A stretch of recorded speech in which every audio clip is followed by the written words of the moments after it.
ৰবিদা আহিছে এটা চিঞৰ ৰুদ্ৰ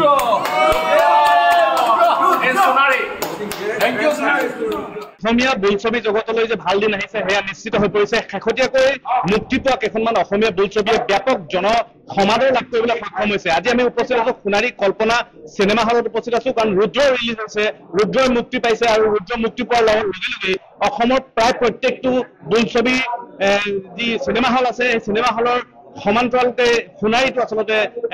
জনতাই ভিৰ কৰিছে মৰমৰ অভিনেতা অভিনেত্ৰীগৰাকীক তেখেতসকলে চাবলৈ আহিছে আমি কথা পাতিবলৈ চেষ্টা কৰিম ইয়াত যিহেতু বিভিন্নজন আছে আমি প্ৰথমতে যি প্ৰযোজনাৰ লগত জড়িত আচলতে ঋষিকেশ ভট্টাচাৰ্য তেখেত আছে আমি জানিব বিচাৰিম সমাদৰ কেনেকুৱা আৰু কেনেকৈ পাইছে মানে একাপ চাহকাপে লৈ আছো দিনটোত চাহকাপ খাইছো আজি প্ৰায় আমি কেইবাটাও হল ভিজিট কৰিলো খুবেই ভাল ৰেছপন্স গোটেইকেইটা হলতে হাউচফুল শিৱসাগৰ ভটিয়াপাৰৰ যিটো ভাস্কৰজ্যোতি চিনেমা হল সেইটো হাউচফুল আছিলে নাজিৰা বোলছবিলৈ আহিলো নাজিৰা বোলছবি হাউচফুল আছিলে আৰু এতিয়া আমি আহি পেলাই সোণাৰীত উপস্থিত হৈছো সোণাৰীও হাউচফুল আৰু মই ক'ব লাগিব যে ধন্যবাদ জনাব লাগিব আমাৰ ইয়াৰ যোন স্বত্বাধিকাৰী কল্যাণ বৰুৱাই খুব ধুনীয়াকে আমি আজিৰ দিনটোত আমি 3টা কেক কাটিলো গতিকে কল্যাণ দাও বৰ ধুনীয়াকে আহিছে তেওঁ অসমীয়া ছবি জগতৰ কাৰণে কাম কৰি আছে আৰু হাউচফুল আৰু খুব ভাল লাগিছে দৰ্শকে ছবিখন আঁকোৱালি লৈছে আজিৰ পৰা ছবিখন দৰ্শকৰ কেৱল মৰম আৰু আশীৰ্বাদ বিচাৰিছো খালি আকৌ কৈছো আজিও ডিব্ৰুগড়ত ইনচিডেণ্ট হৈছে আমি অলৰেডি জনাইছো প্ৰশাসনক আজি আমাৰ ছবিখন হল ৰেকৰ্ডিং কৰিছে গতিকে এইটো আচলতে আমাৰ গোটেই উদ্যোগটো শেষ কৰি পেলাইছে মই বাৰে বাৰে কৈ আহিছো উদ্যোগটো শেষ কৰা মূলতে হৈ গ'ল হল ৰেকৰ্ডিং গতিকে 2-এখন ফটো আপলোড কৰাটো বেলেগ কথা কিন্তু হল ৰেকৰ্ডিং কৰি ছবিখন নষ্ট কৰিব নালাগে আৰু আমি ষ্ট্ৰিক্ট লিগেল একশ্যন ল'ম এতিয়া আৰু উপায়টো নাই গতিকে সকলোকে ছবি গৃহলৈ চিনেমাখন আহি উপভোগ কৰিবলৈ অনুৰোধ জনাইছো নিশ্চিতভাৱে আমাৰ এই চিনেমাখনৰ আচলতে যি ছুপাৰষ্টাৰ ৰবি শৰ্মা ডাঙৰীয়া আছে আমি তেখেতৰ সকলে কথা পাতিবলৈ চেষ্টা কৰিম বিভিন্নজনে ভিৰ কৰিছে সোণাৰী কল্পনা চিনেমা হলৰ দৃশ্য আৰু আমাৰ এই ছবিখনৰ মূল নায়ক যি ৰবি শৰ্মা ডাঙৰীয়া তেখেত সোণাৰীলৈ আহিছে প্ৰথম প্ৰতিক্ৰিয়াটো কেনে আজি মুক্তি পোৱা দিনাখনে আচলতে উজনি অসমত এক ঢৌ সৃষ্টি হয় এইটো আমাৰ কাৰণে বিৰাট ডাঙৰ আশীৰ্বাদ আচলতে আৰু আগতেও সদায় ভাল ৰিজাল্ট দেখুৱাবলৈ সক্ষম হৈছে উজনি অসমত এইবাৰ আমি প্ৰিমিয়াৰ এটা পাতিলো যোৰহাটত 2টা শ্ব' হ'ল একেলগে এইখন চাগে প্ৰথম অসমীয়া চিনেমা য'ত 4টা শ্ব' প্ৰিমিয়াৰ শ্ব' হৈছে 2টা আমি গুৱাহাটীত কৰিছো 2টা আমি যোৰহাটত কৰিছো আৰু এতিয়া আমি টুৰত ওলাই আহিছো লাহে কিন্তু তথাপিও সমগ্ৰ ভাৰতবৰ্ষত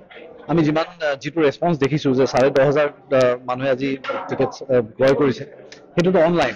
অফলাইন আৰু কিমান টিকেটছ হৈছে সেইবিলাকৰ আমি হিচাপ কাইলৈ ওলাবহে গতিকে অপেনিংটো বেছ ষ্ট্ৰং আৰু বেছ ভাল গতিকে এনেকৈও যদি থাকে ৰাইজৰ মৰম আশীৰ্বাদ মই ভাবো আমি সেইদিন দূৰ নহয় যিদিনাখন য'ত অসমীয়া বিনোদনধৰ্মী ছবিয়ে ভাৰতবৰ্ষত যিকোনো ছবিৰ লগত সমান্তৰালভাৱে ফেৰ মাৰি থিয় হ'ব পাৰিব সেইটোৱে আমাৰ সপোন আছিলে আৰু ৰাইজৰ লগত এনেকুৱা এটা প্ৰতিশ্ৰুতি যে তেওঁলোকে শ্ৰী ৰঘুপতিক ইমান মৰম দিলে এইখন এখন বেলেগ জনৰ চিনেমা এইখনৰ গোটেই কেটেগৰীটোৱে বেলেগ কিন্তু আমি মানুহক তাতকৈ উন্নত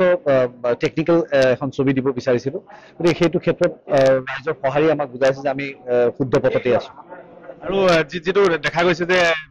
কাহিনীটোৰ কথা কৈছে ইয়াত বিভিন্ন ধৰণৰ ইফেক্টছৰ কথা আহিছে অসমীয়া চিনেমাত প্ৰয়োগ হৈছে এই কথাত কি হয় আজি একশ্যন চিনেমাখনৰ বিষয়ে যিয়ে জানে টেকনিকেলি চাউণ্ড তেওঁলোকে বুজি পাব যে একশ্যন চিনেমাখন কৰোঁতে আচলতে বহুত টকা খৰচ হয় কিন্তু এইখন ছবি আমি যিটো টকাত শেষ কৰিছো সেইটো আচলতে অসম্ভৱ হয় অলমষ্ট সেইটো কাম অকল অসমতে হয় কাৰণ অসমৰ শিল্পী অসমৰ কলাকুশলী ইমান সময় কষ্ট কৰিব পাৰে একো সা সুবিধা নোহোৱাকৈ কষ্ট কৰিব পাৰে গতিকে আজি সেই যুঁজ যিখন আমাৰ মাজত চলি থাকিলে এই গোটেই শ্বুটিং পিৰিয়ডটো প্ৰি প্ৰডাকশ্যন পষ্ট প্ৰডাকশ্যনৰ পিৰিয়ডটো তাৰে ফলস্বৰূপে আজি যেতিয়া এডিটিং হৈ আহি ৰুদ্ৰ চিলভাৰ স্ক্ৰীণ পাইছেহি ৰূপালী পৰ্দাত যেতিয়া পাইছেহি দৰ্শকৰ সঁহাৰি আমাক কৈ আছে যে আমি অন্ততঃ শুদ্ধ পথত আছিলো গতিকে এতিয়া আমাৰ আটাইতকৈ ডাঙৰ ষ্ট্ৰং পইণ্ট হৈছে যে ৰুদ্ৰ এনেকুৱা এখন ছবি যিখন ছবি আজিৰ দিনত য'ত বিনোদনৰ বাবে কোনোবা এজন ব্যক্তিয়ে যদি মোবাইল এটা চাওঁ বুলি ভাবে মোবাইলটো তেওঁলোকে 2জন মানুহে 3জন মানুহে একেলগে চাব নোৱাৰে কাৰণ এনেকুৱা কিবা এটা এলিমেণ্ট ওলাই আহিব যিটো তেওঁলোক অপ্ৰস্তুত হোৱাৰ সম্ভাৱনা আছে কিন্তু আমাৰ ছবিখনত তেনেকুৱা কোনো বস্তু নাই সদায় শ্ৰী ৰঘুপতি যেনেকৈ সকলোৰে উপভোগ্য এখন ছবি আছিলে পৰিয়ালৰ আটাইতকৈ জ্যেষ্ঠজনৰ পৰা কনিষ্ঠজনলৈকে সেই ফেক্টৰটো আমি এবাৰ ইয়াতো ৰাখিছো আৰু একশ্যন সদায় মোক ডেকা ল'ৰা ছোৱালীবিলাকে কৈ থাকে দাদা আপুনি একশ্যন ছবি কৰিব গতিকে এইবাৰ এখন একশ্যন ছবি দিছো সুন্দৰ কাহিনী আছে আপছ এণ্ড ডাউনছ আছে 7 বছৰীয়া এটা কাহিনী আমি সাঙুৰি বাকচত ভৰাই 2 ঘণ্টা 15 মিনিটত মানুহৰ আগত আমি দিছোঁ গতিকে মোৰ বিশ্বাস মানে ভাল পাব এই ছবিখন হাঁহি কান্দোন আমাৰ শ্বুটিঙৰ লোকেশ্যনবিলাক হায়দৰাবাদত আছে যি দৰকাৰী বাৰ্তা আমি প্ৰেৰণ কৰিব লাগে সামাজিক দায়িত্ব হিচাপে চলচ্চিত্ৰ কৰ্মীয়ে সেই বাৰ্তাও আমি দাঙি ধৰিছোঁ সেয়া সকলোৱে হললৈ আহিলে গম পাব যিটো টিমটো কথা যথেষ্ট নতুন টিম লৈ পিনে আপুনি কাম কৰিছে নতুন কলা কৌশলী আছে একচুৱেলি আমাৰ যিজন প্ৰযোজক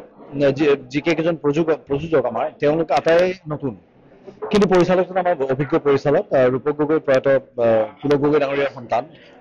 তেখেতে আগতেও কেইবাখনো ছবি কৰিছে তেওঁ কেইবাখনো ছবি বঁটা বুটলিবলৈ সক্ষম হৈছে বাহিৰত কিন্তু এইবাৰ তেওঁ এখন ফুল্লি কমাৰ্চিয়েল চিনেমা কৰিছে আৰু যিহেতু তেওঁ কৈছে যে ৰবিৰ পৰা মানুহে এক্সপেক্ট কৰে গতিকে তেখেতে মোক সকলো ধৰণৰ যোগান ধৰিবলৈ চেষ্টা কৰিছে ছবিখন কৰোঁতে বা সেই ধৰণে তেওঁ ট্ৰিটমেণ্ট কৰিছে যিটো ধৰণে মানুহে মোক চাব বিচাৰে গতিকে আমি এখন বহল চিনেমা ৰাষ্ট্ৰীয় সুৰক্ষাৰ প্ৰেক্ষাপটত তৈয়াৰ কৰা এজন ব্যক্তিৰ কাহিনী আমি যি ধৰণে উপস্থাপন কৰিব লাগে সেই ধৰণে কৰিব পাৰিছোঁ বুলি মোৰ বিশ্বাস আদিলদাৰ উপস্থিতিয়ে আমাক আৰু আমাৰ দুগুণে ৰং চৰাইছে আদিলদা এজন দক্ষ অভিনেতা তেওঁ আছে নন্দিনী কাশ্যপ আছে অৰ্চিতা আছে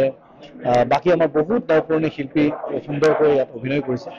আটাইৰে কষ্টৰ ফলস্বৰূপে আজি ৰুদ্ৰ আহিল ৰাইজৰ আগত আমাৰ ফালৰ পৰা আপোনালোক শুভেচ্ছা থাকিল দৰ্শকক আঁকোৱালি ল'বলৈ আমিও বিনম্ৰ গুহাৰি জনাইছো কিন্তু এটা প্ৰশ্ন আপোনাক সুধিব বিচাৰিম অন্তিমটো প্ৰশ্ন 57টা বছৰৰ পিছত কিন্তু ভ্ৰাম্যমান ভাগ্যদেৱী বন্ধ হৈ পৰিছে আৰ্থিক অনাটনত এসময়ত যিহেতু আপুনিও তাত বলিষ্ঠ অভিনয় কৰিছিলে যথেষ্ট সমাদৰ লাভ কৰিছিলে এই ক্ষেত্ৰত কি ক'ব আচলতে ভ্ৰাম্যমান থিয়েটাৰ গোষ্ঠীয়ে অতি পৰিকল্পিতভাৱে আগবাঢ়িব লাগে কাৰণ ই এক এনেকুৱা ব্যৱসায় যিটো এতিয়া সাংঘাতিক কম্পিটিশ্যনৰ এটা হেৰিত আহিছেগৈ কাৰণ এতিয়া এটা চুবুৰীত একেটা মাহতেই কেতিয়াবা 3খন 4খন থিয়েটাৰ যায়গৈ গতিকে তেনেকুৱা হ'লেতো অলপমান নাটনি হ'বই গতিকে মই ভাবোঁ যে তেওঁলোকে নতুন নতুন নাট্যদল খোলাৰ ক্ষেত্ৰত অলপমান নিয়ন্ত্ৰণ ৰাখক আৰু ভাল কাম দিবলৈ চেষ্টা কৰক অসমীয়া ৰাইজে অসমীয়া বস্তু চাই ভাল পায় আৰু ভ্ৰাম্যমান থিয়েটাৰ আমাৰ এক গৌৰৱ আমাৰ বাবে গৌৰৱ যে কেৱল অসমতে পোৱা এবিধ কলা গতিকে মই ভাবোঁ এইটো অলপমান সংৰক্ষণ হ'ব লাগে আৰু অলপমান ৰেগুলেশ্যন থাকিব লাগে যাতে মানুহৰ ডিমাণ্ডতকৈ ছাপ্লাই যাতে বেছি নহয় এয়া আছিল ৰবি শৰ্মা আৰু ৰুদ্ৰৰ প্ৰসাৰ আৰু প্ৰচাৰৰ বাবে তেখেত আহি সোণাৰীত উপস্থিত হৈছিলে আৰু প্ৰথম দিনাখনেই উজনি অসমৰ প্ৰায় প্ৰত্যেকটো চিনেমা হলত আচলতে ৰুদ্ৰ চাবলৈ ভিৰ কৰিছে জনসাধাৰণে অসমীয়া ৰাইজে ভিৰ কৰিছে আৰু তেওঁলোকে আশা কৰিছে যাতে অনাগত দিনত এই চিনেমাখনে বিপুল সমাদৰ লাভ কৰে আপুনি বিচৰা বাতৰি পাব কেৱল নিউজ 18 এপত নিউজ 18 এপ ডাউনলোড কৰিবলৈ স্কেন কৰক এই QR কোড গুগল প্লে ষ্টৰতো পাব এই নিউজ 18 এপ